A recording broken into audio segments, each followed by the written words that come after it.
ysbryd o tragwydd o Dduw, disgyn arno ni.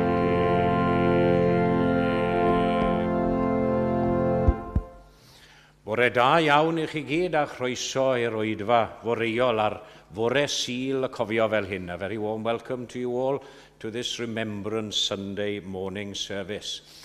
And we'll sing our opening hymn, which will take us up to hopefully around 11 o'clock, and then we'll stand for the 11 o'clock silence. Felly fe ganwn ni, rif yr wythfed, you'll have to listen very carefully today for the numbers, because we have the poppies where the hymns are usually placed. So number 8, rif yr wythfed. Tyred arglwydd i o'r i lawr, tyred yn dy gariad mawr, tyred una ni bob un yn dy gariad pyr dy hun. Geiriau addas ar Sul y cofio fel hyn, rif 8.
Remain standing now as we stand in silence, remembering those who have given their lives for us in conflicts.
Duw a thad ein harglwydd Iesu.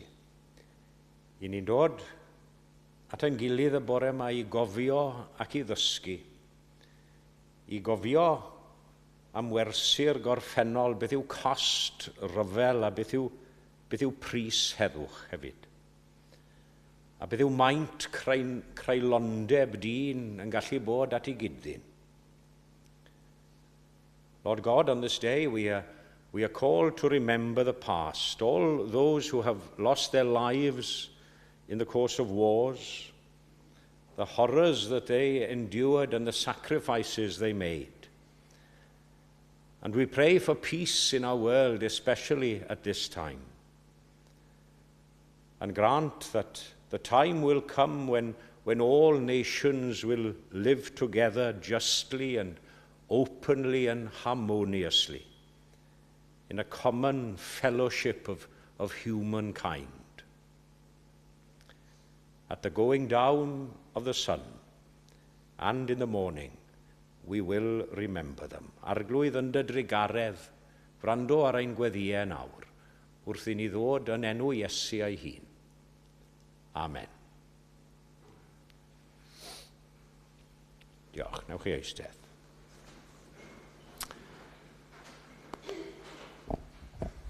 When I read the scripture reading, I always give the pages and ask you to follow, and I'll ask you particularly this morning if you'll all open either your Welsh or English Bibles to follow the reading, because I mentioned, I think it was either last week or the week before, when in John's Gospel he mentioned, we're not in John's Gospel, by the way, we're in Ephesians, when he mentioned that some of the things that Paul says are difficult to understand, anodd ei dirnad.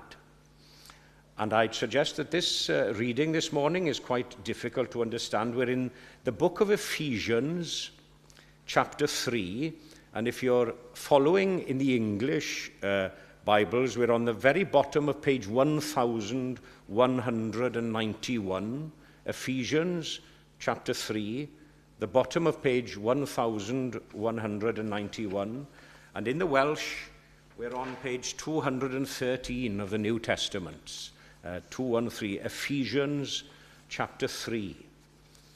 Gweinidogeth Paul i'r cenhedloedd, the ministry, it says in English, the ministry of the gospel revealed, Ephesians chapter 3. Oherwydd hyn, yr wyf fi, Paul, carcharor Crist Iesu, eich mwyn chwir cenhedloedd, yn offrymu fy ngweddi. A mae'n rhaid eich bod wedi clywed am gynllun gras Duw, y gras sydd wedi ei roi i mi eich lles chwi, sef i'r dirgelwch gael ei hysbysu i mi trwy ddatguddiad. A rwyf eisoes wedi ysgrifennu'n fyr am hyn, ac o'i ddarllen gallwch ddeall fy nirnadaeth o ddirgelwch Crist. Yn y cenedlaethau gynt, ni chafodd y dirgelwch hwn mo'i hysbysu i blantynion, fel y mae y nawr wedi ei ddatguddio gan ysbryd Duw i'w apostolion sanctaidd a'i broffwydi. Dyma'r dirgelwch, bod y cenhedloedd ynghyd ar Iddewon yn gyd etifeddion, yn gyd aelodau o'r corff, ac yn gyd gyfranogion o'r addewid yng Nghrist Iesu trwy'r Efengil. Dyma'r Efengil y deithim i yn wenidog iddi yn ôl rhodd gras Duw a roddwyd i mi trwy'r weithrediad ei allu ef. I mi y llai na'r lleiaf o'r holl saint, a roddwyd y rodd raslon hon, i bregethu i'r cenhedloedd anchwiliadwy olyd Crist, ac i ddwyn i'r golau gynllun y dirgelwch a fi'n guddiedig ers oesoedd yn niw creawdwr pob peth. Mwyn i ysblander ymryfal ddoethineb Duw, cael ei hysbysu yn awr, trwy'r eglwys i'r tywysogaethau a'r awdurdodau yn y nefolion leoedd. A mae hyn yn unol ar arfaith dragwyddol a gyflwynodd yng Nghrist Iesu ein harglwydd. Ynddo ef a thrwy ffydd ynddo yr ydyn yn cael dod at Dduw yn eofn a hyderus. Rwyf yn erfyn felly ar ei chwi beidio a digoloni o achos fy nioddefiadau drosoch. Hwy yn wir yw eich gogoniant chwi. Oherwydd hyn yr rwyf yn plygu fy ngliniau ger bron y tad.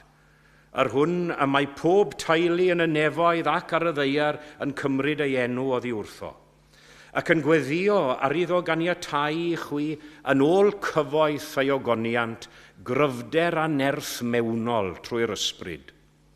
Ac ar ei Grist breswylio yn eich cylonau drwy ffydd. Boed i chwi sydd â chariad yn wreiddyn a sylfaen eich bywyd, gael eich galluogi i ymgyffred ynghyd ar holl saint, beth yw lled a hyd ac uchder a dyfnder cariad Crist. A gwybod am y cariad hwnnw ei fod uwch law gwybodaeth. Felly dygir chwi i gyflawnder, hyd at holl gyflawnder diw.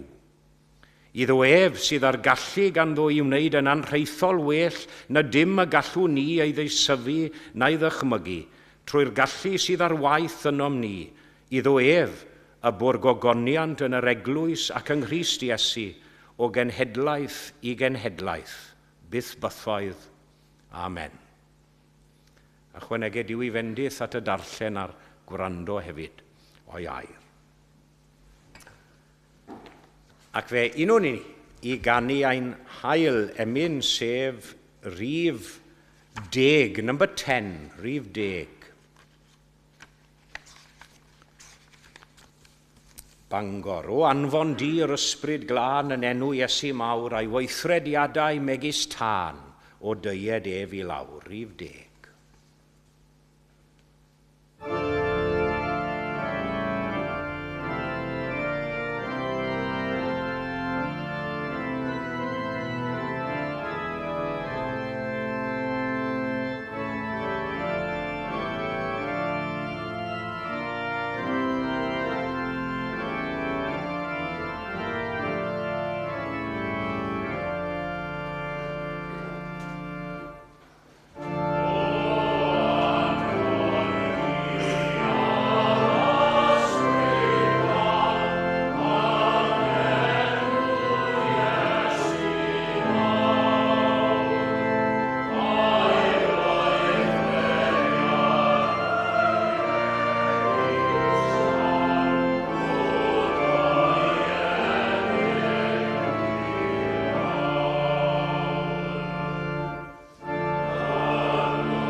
A chyfle i ni nawr i droi at ddiw mewn gweddi. Let us turn now to God in prayer. Cydweddiw.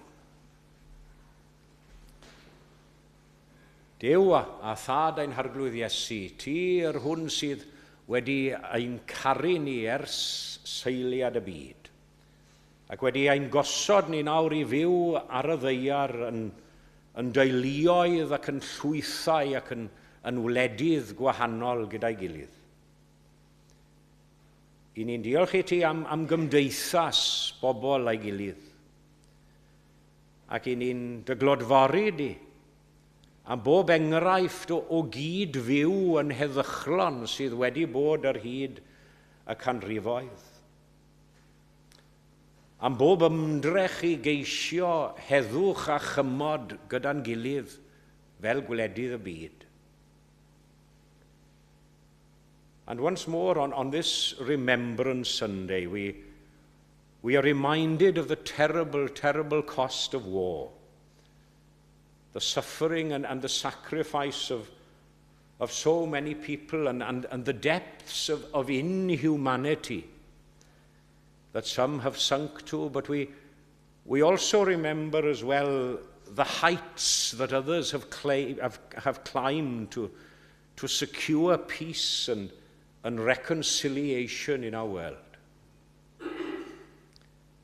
Felly ar ddydd arbennig fel hwn, Sul y Cofio, i ni yn sylweddoli y meini tramgwydd hynny sydd yn gallu dod ryngom a thydi mor aml. Ac mewn cywilydd y bore yma, i ni'n cyfaddau yn agored ger dyfrondi fel hyn. Ein bod fel dynoliaeth mor barod i gyfnewid cysineb yn lle cariad. Drwg dybiaeth ac amheuaeth ymhlith ein gilydd yn lle ymddiriedeth. Ac yn dewis, fel i ni'n gweld yn y dyddiau yma, dewis llwybrau erchyll, ryfel a thrais yn lle byw yn heddychlon yn gilydd. Forgive us, Lord, and you this morning, that despite all our words, and we say often that words and talk can be cheap, we have so often forgotten the lessons of the past. And we still, as a world and as humanity, we still follow these paths of war and conflict instead of peace and harmony. Instead of the way in which you would have us live our lives. Maddau ni o newydd o arglwydd am y ffordd i ni'n dinistrio y berthynas sanctaidd hyfryd yma sydd yn gallu bodoli ryngom ni a thydi. Maddau ni am lygru y cariad hwnnw oedd wedi cael ei ddangos mor berffaith y mywyd ac ymherson dy fab Iesu. Darodd o'i thineb nawr ac arweinyddiaeth i arweinyddion y gwledydd. Gwledydd y cenhedloedd i gyd, yn enwedig yn ein dyddiau ni nawr. Lle mae cymaint o ddial a chasineb. Maddau dirion arglwydd, ddirfawr fai y bobloedd. Maddau rwysg a niwriol ein holl beneithiad ni. Tywys hwy i lwybrau arglwydd i o'r y lluoedd, lwybrau hyfrydwch dy gymdeithas di. Dyna i wain gweddi ni y bore yma a phob bore arall. And we obviously think, especially this morning, for those caught up in wars and conflicts, those innocent people suffering because of war. And as we see, it's usually every time the innocent, the children, the old elderly, those innocent people in so many different parts of the world. Gaza and Israel is very much on our minds, I know.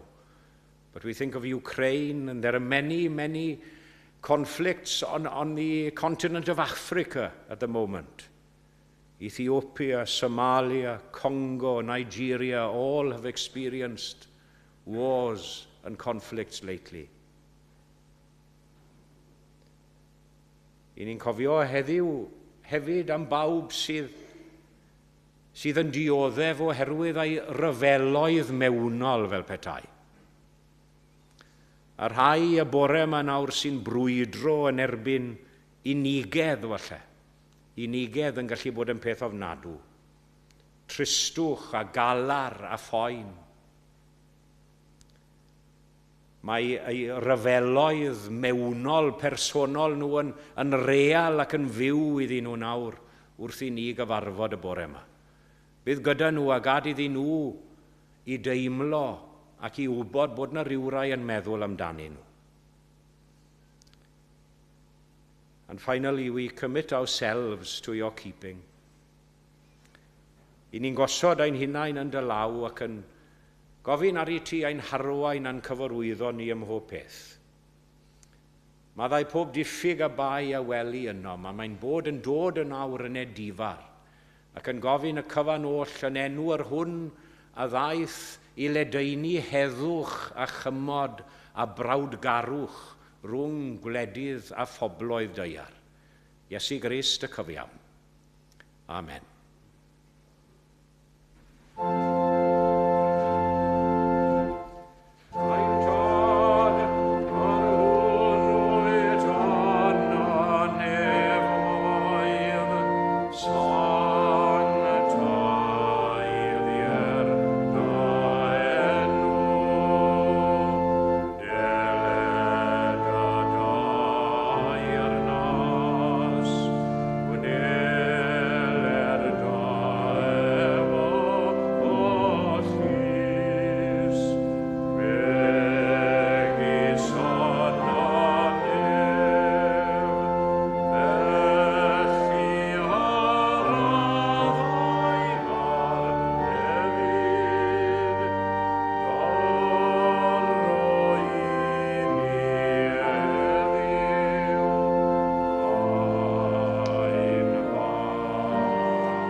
Wel, croeso cynnes iawn i bawb ein hoedfa y bore yma yn aelodau yn gyfeillion ac yn ymwelwyr ar Sul y Cofio. A very warm welcome to everyone to our morning service on Remembrance Sunday. A ni'n ddiolchgar iawn ein gweinidog am ei arweiniad, a ni'n disgwyl yn eiddgar am ei neges sy'n i'r bore yma. A diolch hefyd i Mike am ei gyfeiliant wrth yr organ. A fydd na ddim cylch trafod prynawn yma, ond heno dwi'n siŵr bod chi gyd yn gwybod fod ein cymanfa undebol flynyddol, sef cymanfa'r cofio yma am 6 o'r gloch. Heno gyda Gwawr Owen Caerdydd yn arwen, Will wrth yr organ a'r fonesig Sian Phillips yn llywyddu. A cofiwch fod Will yn rhoi datganiad organ am 20 munud i 6 cyn y gymanfa. And so this evening, the gymanfa gani will start at 6 and Will be giving an organ recital beforehand, starting at 20 to 6. Sul nesa, bydd ieuenctid Eglwys y Tabernacl Caerdydd yn arwen oedfa'r bore. A ni'n gwybod bod cysylltiad agos gyda ni ar hyd o blynyddoedd gyda Eglwys y Tabernacl Caerdydd, fel wedodd Marianne Sul diwetha. Next Sunday, the young people of Tabernacle Cardiff will be leading the morning service.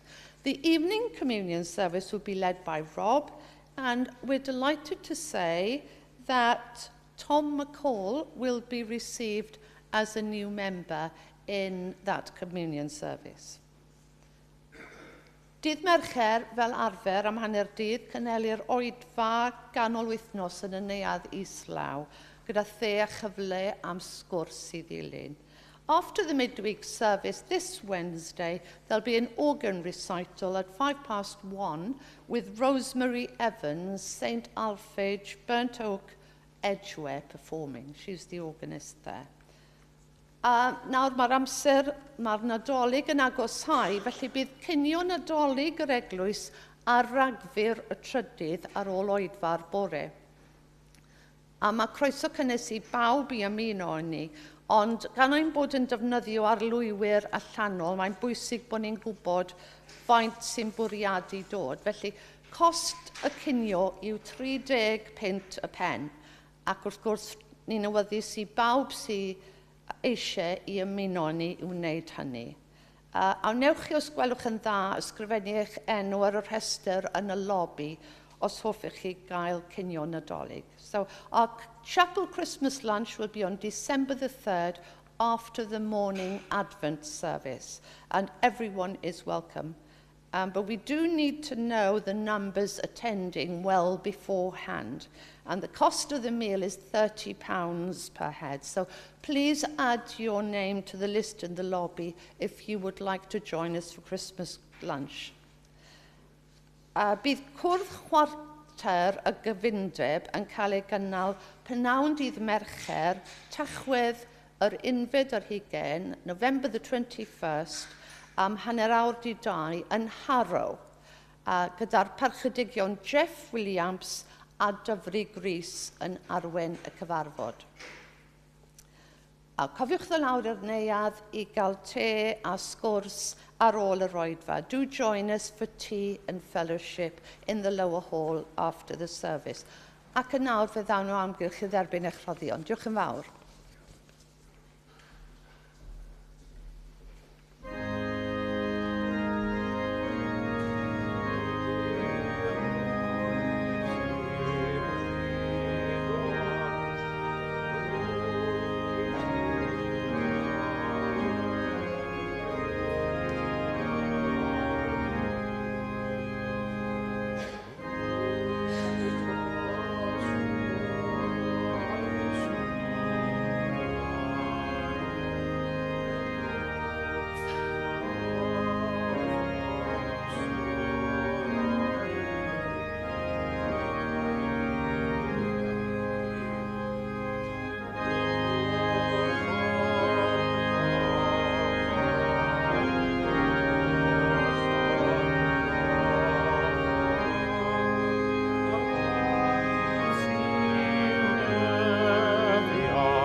Fe ganwn ni ein hymyn nesaf, sef 13, number 13.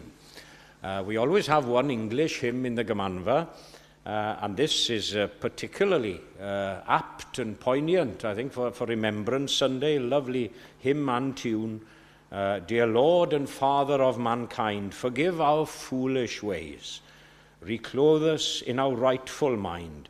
In purer lives, thy service find in deeper reverence praise. And drop thy still dews of quietness, till all our striving cease. Take from our souls the strain and stress, and let our ordered lives confess the beauty of thy peace. Number 13.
Dyma rhai o'r geiriau nes I ddarllen ar ddechrau y gwasanaeth. Ac I ddwyn i'r golau gynllun y dirgelwch, a fi'n guddiedig ers oesoedd y niw creawdwr pob peth, mwyn I ysblander am ryfal ddoethineb Duw, cael I hysbysu yn awr trwy'r eglwys. And to bring to light for everyone what is the plan of the mystery hidden for ages in God who created all things, so that through the church the manifold wisdom of God might now be made known. Am ryfal ddoethineb Duw, the manifold wisdom of God, many-sided wisdom of God. And on this Remembrance Sunday, sy'n cofio fel hyn, and a time and a period, I'd say, when war and conflict have never been so close and real to us as society for many a year. There doesn't seem a year that doesn't pass when there are some kinds of conflict, but it's very much closer to our minds and our lives at this particular period, isn't it? And I'd like to talk about this morning about one particular virtue, a beautiful virtue, a very beautiful virtue which should grow and flourish as an integral part of any religion, true religion that is, in every church and synagogue and mosque and any other religious temple you wish to think of in the world. Ond yn anffodus, fel y gwelwn ni yn Israel a Gaza, ar hyn o bryd, nid dyna'r sefyllfa bob amser. It's a virtue, I'll come to it in a minute, I haven't told you what it is yet. It's a virtue that is sadly lacking, I'd say. Sadly lacking, and that in the very places where it should be thriving strongest. Beth yw e? What is it? I tell you what it is. It's called tolerance. Goddef garwch. Mae'n well rhywsyd yn y Gymraeg yn diwy, achos mae'r elfen goddef, dioddef yn dod I fewn. Achos mae rhaid I ni ddioddef weithiau mwyn cyrraedd y nod o gyd fyw a chyd dynnu a chyd weithio gyda'n gilydd. Yeah, tolerance. Because the history of, I'd say, all of the great religions of the world is a lamentable lack of tolerance at times. From the days of the Crusades and the Spanish Inquisition on the part of us as Christians, and the Moorish and Islamic conquests of what were previously Christian lands. And it's happened with the religions of the Far East as well, and every other country in the world. Ond dwi'n prysuro I ddweud bob tro fi'n dweud hyn yn aml, nid crefydd fel y cyfryw sydd ar fai, ond ein camddefnydd a'n camddealltwriaeth ni fel dynoliaeth. I always say that often, that it's not religion per se is at fault, but it's us as human beings in our misinterpretation so often and our misuse of religion. And I'd say at the outset as well that there are certain things which are not to be tolerated. Things which are in direct conflict and opposition to the teachings of Christ and all the other great religious teachers. You remember Paul's other words to the church at Philippi? Whatsoever things are true, whatsoever things are honest, whatsoever things are just, whatsoever things are pure, whatsoever things are lovely, whatsoever things are of good report, if there be any virtue, and if there be any praise, think on these things. And of course, whatever is contrary to those things, well, it shouldn't be tolerated. Ond yn amlach na pheidio, wrth gwrs, yn lle goddef garwch, I ni'n dueddol o gael ragfarn a anoddef garwch.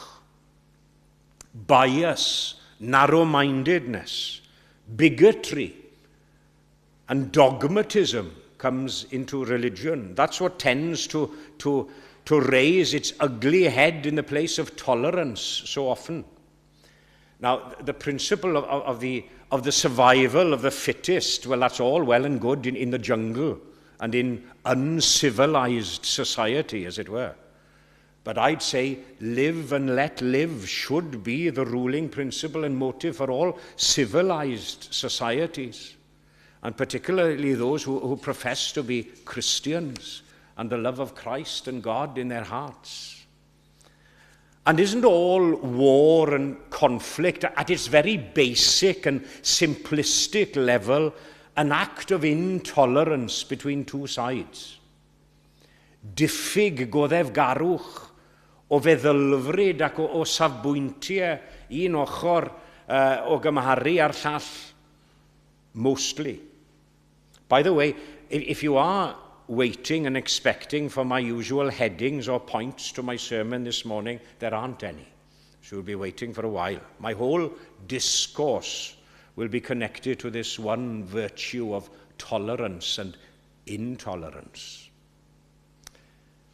Nawr, fel sonia sy'n gynharach, mae anoddefgarwch wedi achosi llawer o gasineb yn y gorffennol, ynddo e? I mentioned earlier that intolerance within religion has been the cause of much cruelty in the past, of bitter persecution of people with differing views and beliefs. And you know, it doesn't look as if we're done with it yet, does it? Intolerance, of course, finds its roots really in self-righteousness and, as I mentioned, dogmatism. Because no one person or no one group of people have the right to assume that they alone have the monopoly of the truth, or that they have the final revelation of God's mind and purpose, and it's been made known to them alone. Mae rhaini sy'n codi hunan fel y pobl, chymod sy'n cynrychioli'r gwirionedd, wel, maen nhw'n amddifadu eraill o gyfran ac o ran yn y gwirionedd, mewn ffyrdd a dulliau gwahanol. Although there is only one truth, obviously. There is only one truth, but that truth has many facets, as is mentioned in the text. The manifold, the many-sided wisdom of God am ryfal ddoethineb Duw.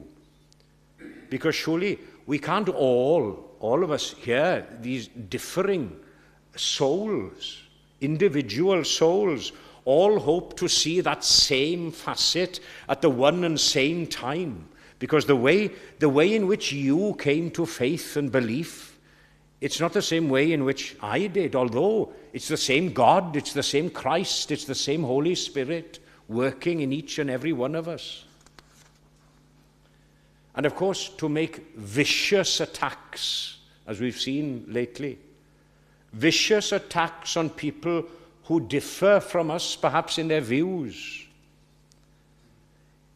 It's to be guilty of thinking that the truth has only one avenue, which is to be expressed, and that's our way. It's only our way.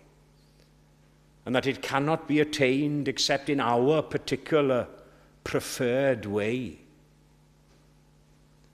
It's the same as believing that God limits himself, limits his revelation of himself to our personal mode of thought and to our specific experience, perhaps.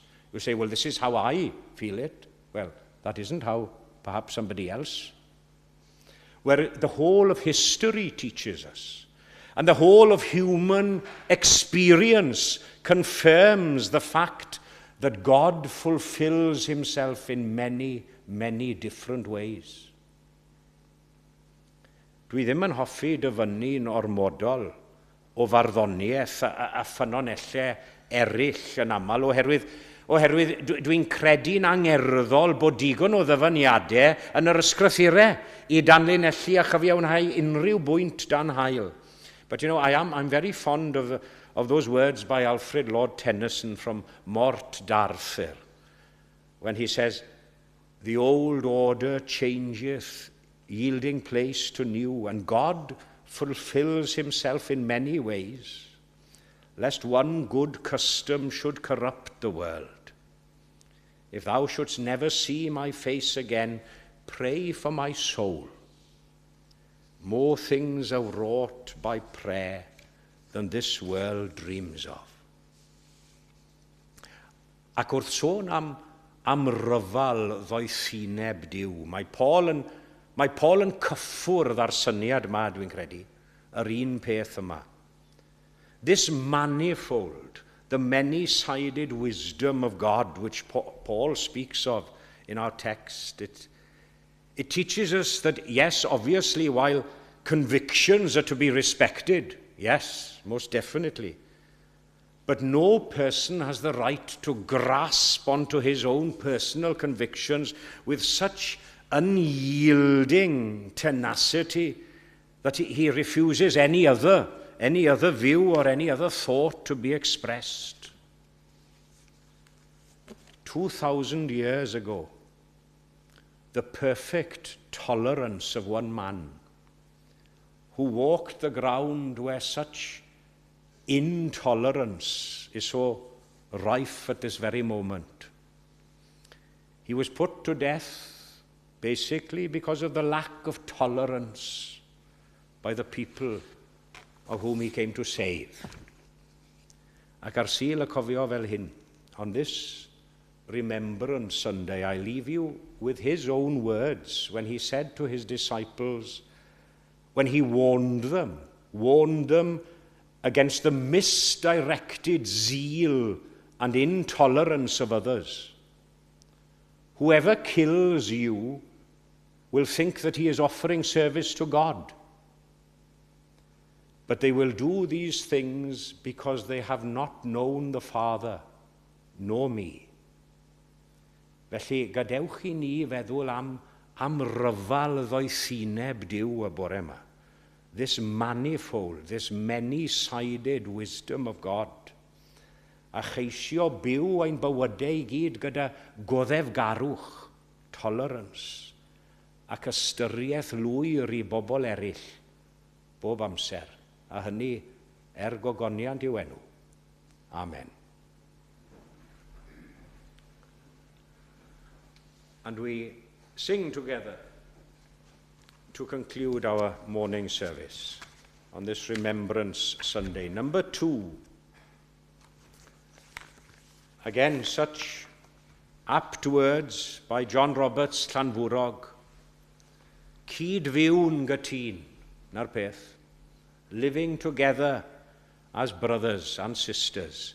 Cyd-fiwn gytun fel brodyr, fyddwn ran. Ath gariad yn ein cynnal drwy ein hoes, na foed i'r arfog cri o'r thrymu'r gwan, ac na bo grym I ni, ond grym y groes. Rhag gwau y diliw tân o trigar ha, a thyred i'n gwaredu, Iesu da, rhif 2.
ni roi ein gofal nawr i'r arglwydd. Let us commit ourselves to God in prayer.